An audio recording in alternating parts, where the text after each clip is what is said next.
Again for joining us. This is ANN7 Prime. My name is Cindy Mabi. Good evening to you. Retail giant Steinhoff International Holdings has rejected allegations of dishonesty leveled against the company. Steinhoff had just announced it was reviewing or reviving a planned merger with Shoprite when German media broke the story of the company being under investigation. Steinhoff's shares dropped sharply on the news, and prosecutors in Germany are said to be probing whether Steinhoff Africa Retail Limited inflated revenues. The investigation is reportedly focusing on several high-level members, including Group Chief Executive Markus Joost. The furniture and household goods retailer has a footprint in Europe, the United States, Australasia and Africa. Steinhoff is considered the seventh biggest JSE-listed company with a market cap of 285 billion rand this year. And a previous attempt to combine Shoprite with Steinhoff earlier this year failed amid disagreements over asset distribution. And the Steinhoff fraud probe began in November 2015, just before Steinhoff moved its primary listing from Johannesburg to Frankfurt in Germany. And German authorities began a search of Steinhoff offices in the town of Westerdied, and they also visited private homes. Four current and former managers, I beg your pardon, Former managers were probed in the town of Oldenburg, and prosecutors suspect inflated revenue was reported on balance sheets of units that the discount retailer owns. And CEO Markus Joost is amongst the employees under investigation. And there's been a host of top South African firms under a corruption cloud in recent years. In February this year, WBHO, Aveng, Marion Roberts Group and Group 5 Basil Reed, Rubergs and Stefanuti stocks are fined 1.4 billion rand for colluding on large government projects. And also that month, 17 banks, including Absa, Investec and Standard Bank, were found guilty of manipulating the rand in forex trade from as far back as 2007.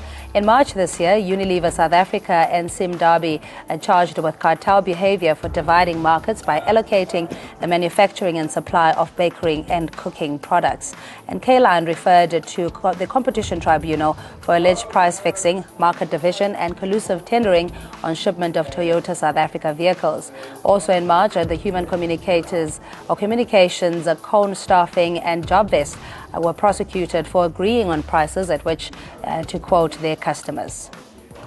And questions are now over the lack of outrage over other cases of corruption. For example, no action being taken against the big banks accused of rand fixing, the silence on price collusion by big companies as exposed by the Competition Commission, and also the silence on ANN7's expose on gross financial mismanagement at Treasury in the IFMS project, and no action on the Absa apartheid-era bailout scandal.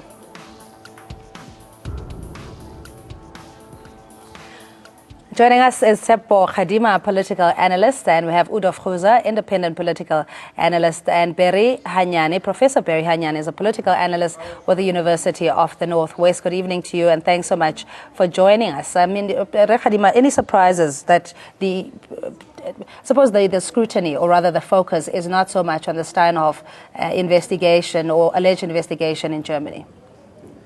Well, there has to be. We have to bear in mind that, with the company having moved to the Frankfurt Stock Exchange's primary listing, I think in South Africa we have to be asking questions as to the circumstances that led to the South African Reserve Bank approving the move of the company from the JSE to Frankfurt Stock Exchange, as well as National Treasury, of course, and then take into account whoever the minister might have been at the time as to, what were the circumstances that led to their taking such a decision. And we would obviously want to know what was the record of decision, because effectively we have what was once a South African giant, which is no longer South African. That's the reality. But the Germans, of course, we've seen from previous cases that when they do investigate, you better be worried. And it should not surprise us that they're investigating. If we look at Steinhoff, the company, I think from their annual report, they say they employ 90,000 people globally. They got over 5,600, I think, stores thereabout. But they're not just a retailer, by the way. They do manufacturing and retailing. And clearly that's where one of the things that you can see, that there can be possible inflation of revenues, because this is an integrated player. So there's not like outside entities that they do not control, which should have been audited by. So the auditors have to be, the questions have to be asked of the auditors. Who actually were the auditors of Steinhoff at the time in question which the German authorities are investigating? But one thing that should worry us is that in South Africa, we tend to tolerate corruption, particularly when it is in the private sector realm.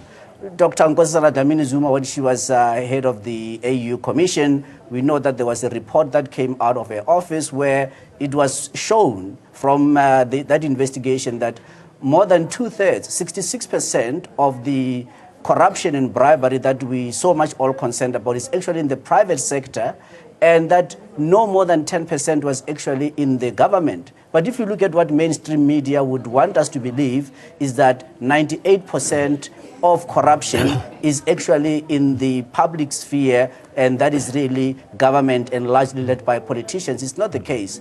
2004, we saw one other company, by the way, that was accused of similar things, which we understand the German authorities are investigating, a company called CS Holdings. Annette van der Laan, who then sold a business to a related entity by an ex-husband so that they could bump up the revenues for that financial year, and only to reverse the sale immediately after having reported on their revenue so that their share price could go up.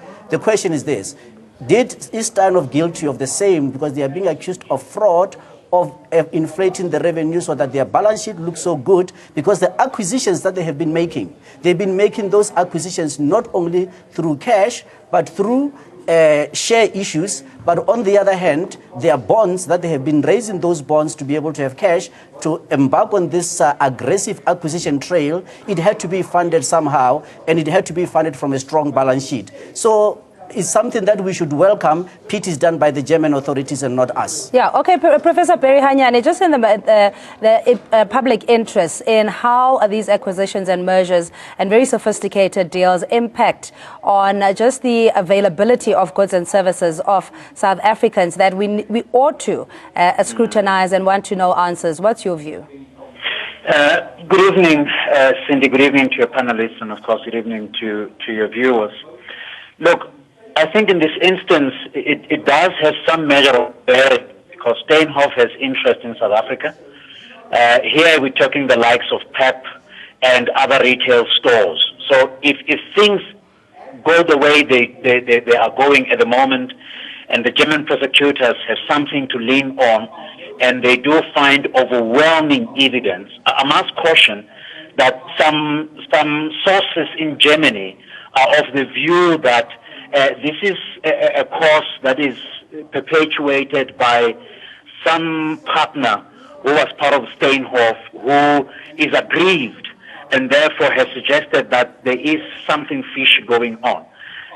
Given the scenario that there is indeed some incriminating evidence, one would have some fear that employees at PEP and other related retail interests in South Africa are likely to face the brunt of this movement.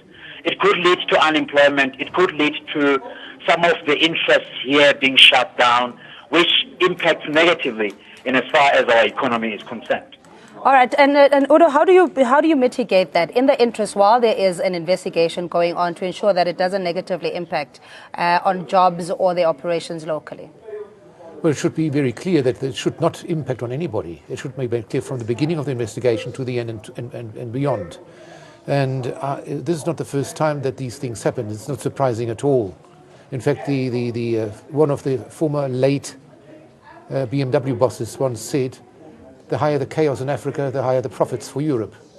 And that is definitely the case even today. So if you look at the ownership of the economy, the ownership of the media, it's the same people.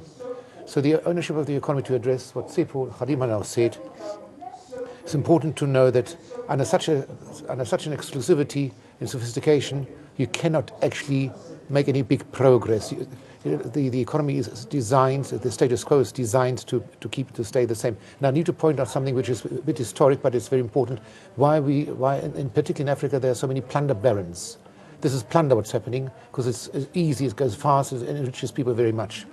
A global covert network of nearly 50 countries was constructed to counter sanctions. 50 countries in the world, mainly Western countries. In complete secrecy, allies in corporations, banks, governments, and intelligence agencies helped to move cash illegally, supply guns, and create the apartheid arms money machine. Whistleblowers were assassinated, and ordinary people suffered. This is all in this new book that's on the market, Apartheid, Guns and Money. And this is an expose of that machinery created in defense of apartheid and the people who made this possible, heads of state, arms dealers, aristocrats, plutocrats, senators, bankers, spies, journalists, and members of secret lobby groups.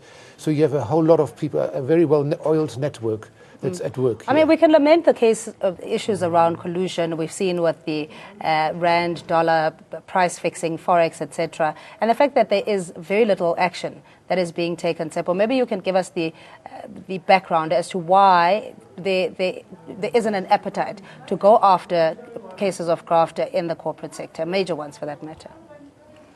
Yeah, you're quite correct. That's the questions that I think South Africans should be asking. Why is there lack of appetite? Because these things are historic over a long term. If we look at corporate South Africa, by the way, pre the Competition Act in 1998 and post the Competition Act after 1998, of course, we continue to see that the corporate landscape has remained the same. Cartel conduct, even though it has been outlawed, it continues unabated. But when you go and you investigate clearly, for example, a few years ago, one of the brilliant legal minds in this country, Advocate Vuyani Ngalwana, SC, when he was heading the pension funds adjudicator, we found that there was a lot of abuse where a lot of helpless people were not being paid and they were losing their pensions. And when he was at the helm, he was immediately removed by the then Minister of Finance from his job in order to ensure that the pension funds adjudicator becomes just one other state organ that really is ineffective. So that's really what we find, that the corporate sector, these big titans, they will stop at nothing to ensure that they infiltrate all state machinery and to render it useless. And then they go and create this megaphone broadcast through the mainstream media of distracting us from the issues that are very fundamental, because the economy is fundamental. If the economy is dysfunctional, politics cannot function, social life is not possible. But they distract us from that through mainstream media, which they fund, and ensuring that they can then go and inflate the story of that government corruption is that much higher. As I say, this company that we are talking about this evening here, and you look at the characters that are involved. Not long ago, Mr. Christo Wiese, who is the owner of Shoprite Holdings, that is merging with Steinhoff, was accused, or rather was found to have been having a 2 billion rand tax liability in his person, not his company. So that already tells you that there were taxes that were not in order. That situation has never been resolved. Not long ago, we know that from the UK Heathrow Airport, he was stopped where he had over 500,000 pounds sterling in cash in a briefcase going to Switzerland. And the question gets to be asked, when we have exchange controls to this day in South Africa, how is it possible that he was able to earn that amount of money and be carrying it in cash, which, by the way, it took, I think, almost 18 months. The authorities in the UK didn't end up prosecuting him, but he was nearly prosecuted. The point I'm making is this: we are very tolerant in South Africa, but what we need now, we need to have ordinary citizens to have confidence and hope. Confidence and hope to start fighting the corporate corrupt machinery with the same vim and vigor that we fought the apartheid machinery. Professor Hanyane, your view in dealing with the economic apartheid, if you want to call it that, especially when we have such a widening gap between the executives and the floor managers. In the case of Christo Wiese, who was even afforded a 100 million rand bonus, for the performance of the group last year, when the lowest paid member is earning less than 5,000 rand. Aren't these the kind of discussions that we ought to have in enabling at least a living wage for those that work for these companies? Well, look, Cindy, the whole narrative is beginning to gain momentum now. I think one of your panelists there in the studio spoke about apartheid, guns, and money. And these exposés have been coming up fast. I have a copy of the book on my desk, and I'm going through it as I speak to you. It's one of the things that has come up very strong recently, and I think we need to discuss these issues going forward. My biggest fear is that we may not find a chance to actually recover, let alone get access to the body of evidence and knowledge that speaks about all these collusions that happened during the apartheid years. But at the same time, we should be pleased at this point in time that you have bodies such as your Competition Commission, which actually has become this vigorous watchdog to look at issues around collusion, to look around issues of consumer rights, and all other issues in between the two main areas or areas of mandate that I've mentioned. Sorry, just I think for me as a consumer and understanding that ShopRite is one of the biggest retailers, not only in South Africa, on the continent, and the fact that it creates many jobs, etc., but it doesn't necessarily afford transformation or even other players. So we perpetuate the monopoly and also the fact that money is being taken out of the country. I want to get back to why it had been, or Steinhoff at least, was delisted from Johannesburg to the German Stock Exchange. Look, there is this assertion, by the way, which is no longer holding true. When we saw other bigger companies were being externalized from this country, talking about Old Mutual, talking about SA Breweries, which is now, of course, has become an international behemoth, but no longer South African. We're talking about DBS and Anglo-American Group, SAB. all of, and BHP Billiton, what is now BHP Billiton. All of these were South African companies, they were moved. But we are continuing to see that exodus. Just this past year, we saw Bidvest, what was once an international conglomerate that touches the aspects of everybody's life in this country, whether they are at the airport, in an office, or many areas of life. We saw it 85% of the value of the company has been externalized. The issue that you have is this: we have a national treasury that is managing the exchange controls, that has been saying that they will gradually be relaxing the exchange controls. But if anything, in those instances where we saw them allowing companies, they effectively have robbed this economy. We've seen National Treasury that has presided and aided in the robbing of this economy of key companies that, most importantly, by the way, would have been paying taxes here, and that the state in South Africa would have been the one that would have been negotiating in terms of double taxation treaties with the other companies on behalf of South African companies so that tax can be paid here. If anything, what we are seeing is that those companies no longer pay tax here even when they operate here because their holding has been externalized. And National Treasury has never been actually forthright, as well as Reserve Bank, by the way, have never been forthright. We still have, in effect, the foreign exchange controls of 1963. That is still law. But we've seen in certain instances on a selective basis that certain companies have been moved out. And it doesn't hold true, by the way. If anything, we've seen the JSE, even though the most of the turnover daily comes from foreigners, I think sometimes it's more than 60% of the daily turnover on the JSE will be by foreigners. But what we have seen is that effectively the money goes into companies that are dual listed, but primarily listed offshore, with a little bit portion listed in South Africa on the one hand.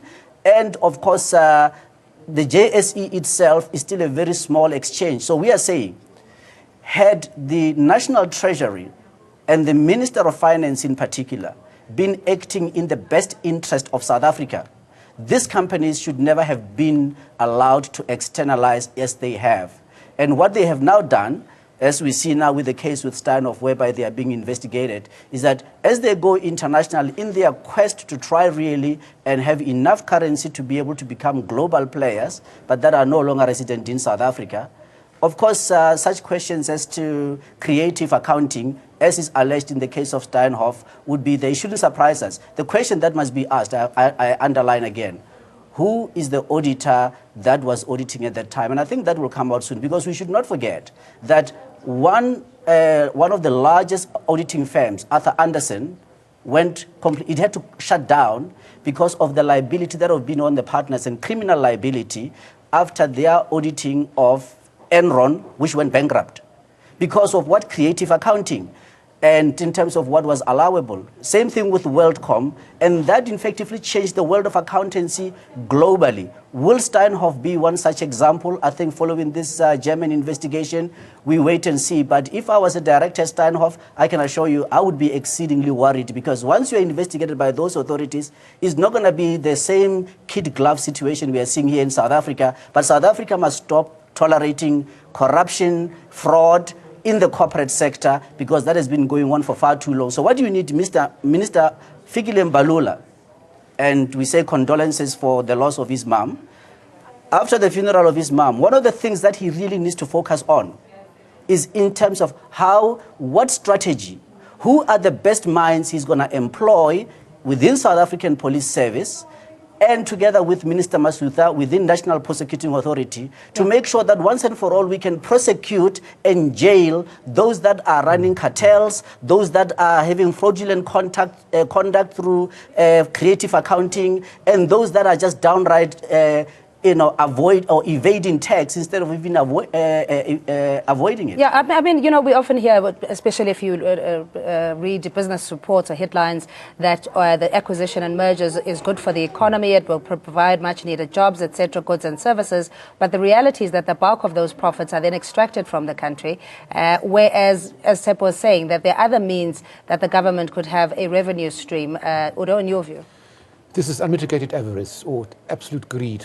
Stephen Goodson wrote in his book on the South African revenues, on the South African Reserve Bank, he wrote that Chris Stals sold, I repeated this, Chris Stals sold as governor of the Reserve Bank 3,000 tons of South African gold in Switzerland in 1990, before 1994. He received 2.5 trillion rand then. So where is that money? Why is it not being brought back to South Africa? Where is that money? Why is there no investigation into that lot? Then, under the democratically elected government of the ANC, under President Nelson Mandela, big business was taken, South Africa's big business was taken throughout Africa to invest and develop and divest, whether it was mining, whether it was retailing, whether it was industrial, banking, everything went into Africa. So the ANC opened the doors for the old apartheid structures of the private sector industry to go and invest and make real money there. And I think this should be respected. It's not being respected at all at the moment. All right, Barry, very briefly, and your view, I mean, earlier you mentioned that the challenge would be obviously to prove or to even uncover some of the evidence with regards to corruption, collusion, and how those monies can be retrieved to reinvest in the country. Any sense of hope that it could be sooner than later? It's complicated, Cindy. I wish it was that simple. Look, Tsepo touched on a very important issue, and the issue of accounting practices. Seemingly, these private agencies, your KPMGs of this world, are now being found wanting when we thought they will provide that sense of comfort, that sense of leadership, that sense of making sure that good practice in relation to financial governance, especially in the accounting area, whether it's in the area of generally accepted accounting practices or the alternative thereof, these agencies have not been in good standing lately. So I don't know where to run to. Let's hope that governments, including our very own, will be in the forefront of ensuring that the white-collar crime in this country and elsewhere, it's dealt with seriously, and that the whole benefit goes directly to the beneficiaries on the ground. All right, thank you so much. Professor Perihanyane is a professor with the University of the Northwest. Tsepo Khadima is a political analyst, and Udo Foza, an independent political analyst. It's always a pleasure to have you. Well, take a quick ad break and do stay with us for the latest news update.